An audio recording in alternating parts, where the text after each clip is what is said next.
నల్ల కలువ పార్ట్ 10. అనుకున్నట్టుగానే ఒకరోజు వేద్ వాళ్ళ పేరెంట్స్ నిహారిక వాళ్ళ ఇంటికి వెళ్తారు పెళ్లి కోసం మాట్లాడుకోవడానికి. వాళ్ళని సాదరంగా ఆహ్వానిస్తారు సోమేశ్వర్ గారు. శరణ్య గారు మాత్రం ఆవిడ అందానికి మెరుగులు దిద్దే పనిలో ఉండి ఇంకా ఆవిడ రూమ్లోనే ఉంటారు. అక్కడ ఒక సోమేశ్వర్ గారు మాత్రమే కనిపించి, ఏంటి ఇంట్లో ఎవరూ లేరా అనుకుంటారు సుమగారు. ఆవిడ చూపులు అర్థమై, ఉన్నారమ్మా, రెడీ అవుతున్నారు అనగానే చిన్నగా నవ్వుతారు సుమగారు. శరణ్య, అమ్మాయిని తీసుకొని రా, వాళ్ళు వచ్చారు అని సోమేశ్వర్ గారు పిలిచేసరికి నిహారికని వాళ్ళ అమ్మ దగ్గరికి వెళ్ళి, మామ్, తొందరగా రా అని పిలుస్తుంది. ఏంటే అంత తొందర? జరిగేది నా కూతురు పెళ్లి చూపులు, ఆ మాత్రం కూడా రెడీ అవ్వనివ్వరా అని అంటూ నిహారికతో కలిసి కిందికి వస్తారు. నిహారికని చూసి బాగుంది అనిపించిన వాళ్ళ అమ్మగారి వేషాలు చూసి, ఓరు దినేశాలో అని అనుకోకుండా ఉండలేకపోతారు సుమగారు. నమస్తే ఆంటీ, నమస్తే అంకుల్ అని చెప్పాక ఇద్దరూ చిన్నగా నవ్వుతారు. ప్రకాష్ గారు మాత్రం సోమేశ్వర్ గారితో మాటల్లో పడతారు. మీ నాన్నగారి గురించి చాలా గొప్పగా విన్నానండి అని సోమేశ్వర్ గారు మాట్లాడుతూ ఉంటే ప్రకాష్ గారు వింటూ ఆయన కూడా జడ్జి గారి గురించి మాట్లాడుకుంటూ ఉంటారు. బేబీ, మీ అత్తమామల కోసం జ్యూస్ తీసుకురా అని నిహారికకి చెప్పగానే అలానే మమ్మీ అని వెళ్తుంది.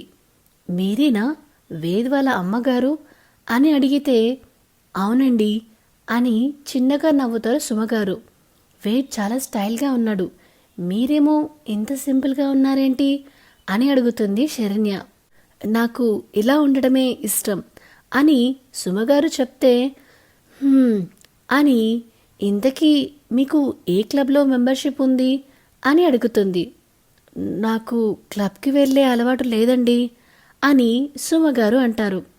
ఈవిడేంటి ఇలా ఉంది అన్న ఎక్స్ప్రెషన్ శరణ్య గారి అయితే, దీని తిక్కవాగుడుతో వాళ్ళని విసుగుస్తుంది అని సోమేశ్వర్ గారి ఇన్నర్ ఫీలింగ్. అప్పుడే అక్కడికి నిహారిక వచ్చి వాళ్ళకి జ్యూస్ ఇస్తుంది.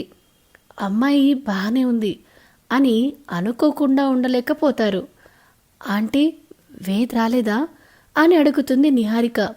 లేదమ్మా, వాడి ఫ్రెండ్తో బయటికి వెళ్ళాడు అనగానే ఫ్రెండ్ అంటే విశ్వ అనుకుని, నీకు నాకంటే ఆ విశ్వనే ఎక్కువయ్యాడా అని విసుక్కుంటుంది మనసులోనే.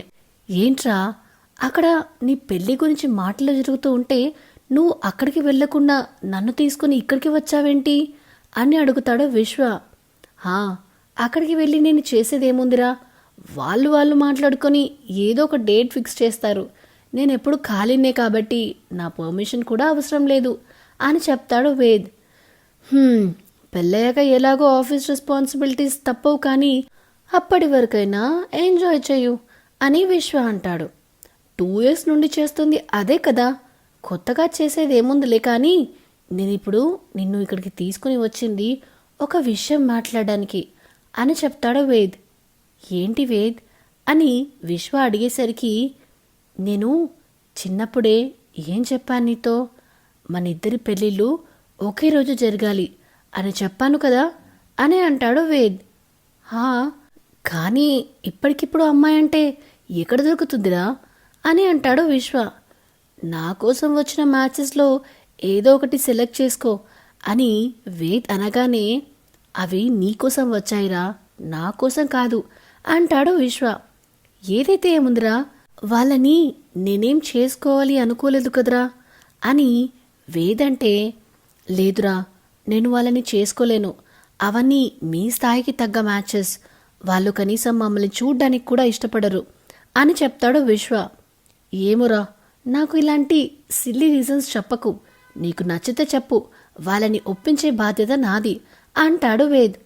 నోరా, నాకు అలా ఇష్టం లేదు అని చెప్పేస్తాడు విశ్వ. అయితే విను, నీ పెళ్లి జరిగితేనే నా పెళ్లి జరుగుతుంది, ఇది కన్ఫర్మ్, గుర్తుపెట్టుకో అని కూల్గా చెప్పి హాట్ కాఫీ తాగుతూ ఉంటాడు వేద్. వేద్ అని అసహనంగా అంటాడు విశ్వ. నువ్వేం చెప్పినా నేను వినదలుచుకోలేదు అంటాడు వేద్. సరే మరి మేమింకా బయలుదేరుతాము. మంచి రోజు చూసి మీకు కబురు పంపిస్తాము. అమ్మాయి జాతకం తీసుకుని వస్తే పిల్లలిద్దరి జాతకాలు చూపించి పెళ్లి ముహూర్తం పెట్టుకుందాం అని అంటారు సుమగారు. నిశ్చితార్థం అవసరం లేదా అమ్మా అని సోమేశ్వర్ గారు అంటే, లేదండి ఇప్పుడంతా టైం లేదు అని వాళ్ళకి చెప్పి మనసులో మాత్రం లేట్ అయితే మళ్ళీ మా వాడి బుర్రలో ఏదైనా పురుగు తిరిగినా తిరగొచ్చు అనుకుంటారు సుమగారు. సరేనండి అని సోమేశ్వర్ గారు అన్నాక వాళ్ళు అక్కడి నుంచి వెళ్తుంటే, మిస్సెస్ సుమగారు మీకు మా క్లబ్లో మెంబర్షిప్ ఇప్పించమంటారా అని స్వీట్గా అడుగుతారు శరణ్య.